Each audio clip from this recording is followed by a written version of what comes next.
दोस्तों बहुत से लोग मुझसे पूछते हैं कि सर जिस तरीके से पुरुषों के अंदर वीर्य निकलता है, इजैकुलेशन होता है, क्या उसी तरह महिलाओं में भी ऐसा होता है? सवाल अच्छा था, तो मैंने सोचा एक वीडियो बनाया जाए, आपको भी बताया जाए, इस बारे में सबको बताया जाए। तो आज के वीडियो में इसी बारे में बात करने वाले हैं, क्या महिलाओं में भी इजैकुलेशन होता है या उनके अंदर भी वीर्य निकलता है बाहर जैसे पुरुषों में निकलता है।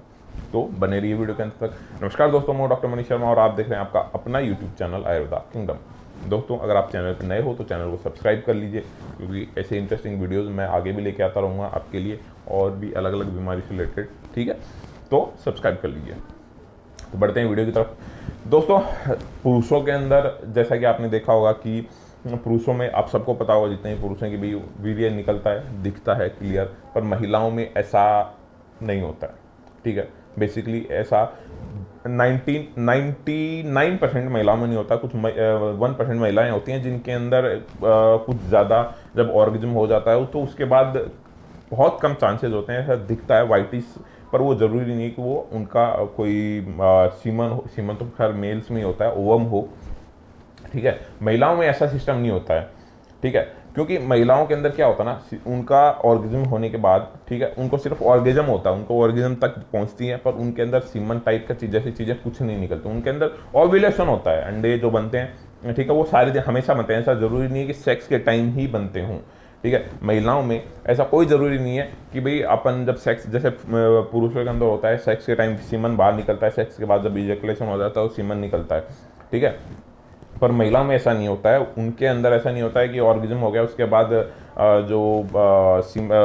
मतलब ओवम है वो निकलता है, या अंडे हैं वो बनते हैं। अंडे उनकी बॉडी के अंदर 24 घंटे बनते रहते हैं। ठीक है, बनते रहते हैं और नष्ट होते रहते हैं। ठीक है, बस एक स्पेसिफिक एनवायरनमेंट चाहिए उनको फर्टिलाइज होने के लिए। जब भी हम सेक्स करते हैं उस टाइम पे जो सीमन निकलता है, और वहाँ पे ऑर्गेज्म का एक फ़ायदा होता है, बस यहाँ पे अगर महिलाओं में ऑर्गेज्म होता है तो उसका एक फ़ायदा होता है कि जब भी वो ऑर्गेज्म होता है तो उस टाइम पे क्या होता है, उनके अंदर एक वैक्यूम बनता है। मतलब जो मसल्स जो होती हैं, वो कोई भी ऑर्गेज्म होता है या फिर कुछ भी चीज़ें होती हैं उसको अंदर की तरफ खींचती है, जो मसल्स होती है ना। तो जो ऐसे में जब वीर्य होता है उसको वो अंदर तक पहुंचाने की कैपेसिटी आ जाती है जब ऑर्गेज्म। क्योंकि ऐसे में क्या होता है ना, कई बार क्या होता है कि काफ़ी ट्राई करने के बाद भी बच्चे नहीं हो पाते हैं। तो ऐसे में सबसे बढ़िया तरीका यही होता है कि भैया आप फीमेल और मेल दोनों एक साथ इजैकुलेट होते हैं, या फिर मेल अगर 10-5 सेकेंड पहले भी हो जाए, ठीक है, 10-5 सेकेंड बाद महिला भी होती है, तो ऐसे में क्या होगा कि जो सीमन है उसकी जो मसल्स है वो कॉन्ट्रैक्ट होती हैं, ठीक है, अंदर से वजाइना की। तो उससे क्या होगा, जो सीमन है वो अंदर चला जाता है, सक एकदम अंदर की तरफ सक हो जाता है एक तरह से, ये मान के चलिए। ठीक है, तो ऐसे में क्या है कि ओवम तक वो स्पर्म पहुंचाने में आसानी होती है। ठीक है, बाकी इतना ही ऑर्गेज्म का फ़ायदा होता है। बाकी ऑर्गेज्म से इंजॉय, जो सर्टिफिकेशन है या इंजॉय है वो तो मिलता है, वो अलग मैटर है, वो तो आप सभी कुछ ही लिए ही करते हैं सेक्स।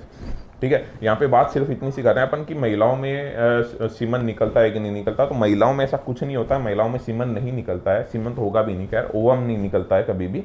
ठीक है, या फिर ना ही ऐसा कोई डिस्चार्ज होता है जिसकी, हाँ बस वो लिक्विड डिस्चार्ज जिसको अपन कहते हैं, वो हॉर्मोन्स होते हैं, वो तो जो ग्लैंड्स होती हैं वो निकालती रहती हैं।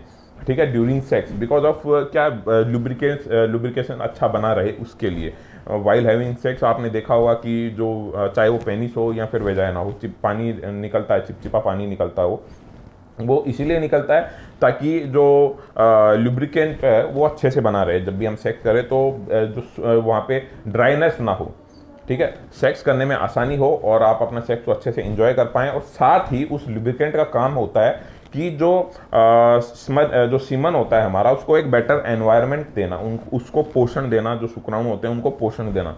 ठीक है, क्योंकि अगर वो ड्राई सरफेस पे जाएंगे तो एक तो वो अंदर की तरफ ट्रेवल नहीं कर पाएंगे, ठीक है, दूसरा वो जिंदा नहीं रह पाएंगे। उनको थोड़ी बहुत देर जिंदा रहेंगे, क्योंकि जो इतना जो फ्लूइड सीमन के अंदर होता है ना, वो भी उनको जिंदा रखने में काफ़ी हेल्प करता है, क्योंकि वहाँ भी सुक्रोज, फ्रक्टोज वगैरह काफ़ी ज़्यादा मात्रा में न्यूट्रिशंस होते हैं सीमन के अंदर, तो वो उसको जिंदा रखते हैं, पर वो आगे ट्रैवल नहीं करवा सकते।